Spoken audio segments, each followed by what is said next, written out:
দর্শকবৃন্দ, বাংলাদেশ রাজনীতির উত্তাল মুহূর্তে আবারও আলোচনায় এলেন প্রধান উপদেষ্টা ডক্টর মোহাম্মদ ইউনূস।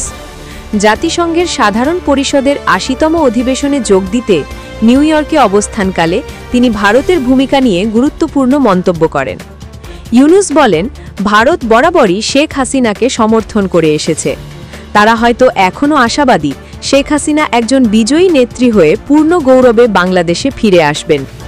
ভারতের প্রধানমন্ত্রী নরেন্দ্র মোদীর সঙ্গে সরাসরি কথোপকথনের বিষয়টিও স্বীকার করেছেন ডক্টর ইউনূস। তিনি জানান, মোদীকে অনুরোধ করেছি, যদি শেখ হাসিনাকে ভারতে রাখেন তবে যেন তিনি বাংলাদেশের অভ্যন্তরীণ বিষয়ে মন্তব্য না করেন। তবে মোদীর দাবি, তিনি সামাজিক যোগাযোগ মাধ্যম নিয়ন্ত্রণ করতে পারছেন না। ইউনূসের এই সাক্ষাৎকারে আরও উঠে আসে জুলাইয়ের গণ অভ্যুত্থান, আওয়ামী লীগের পতন, অন্তর্বর্তী সরকারের ভবিষ্যৎ, শেখ হাসিনার ভারত অবস্থান ও নির্বাচন নিয়ে নানা বিশ্লেষণ। প্রশ্ন এখন একটাই, ভারত কি আসলেই শেখ হাসিনার পক্ষে শেষ পর্যন্ত অটল থাকবে? আর বাংলাদেশের রাজনীতি কোন দিকে মোড় নেবে? আপনারা কি মনে করেন?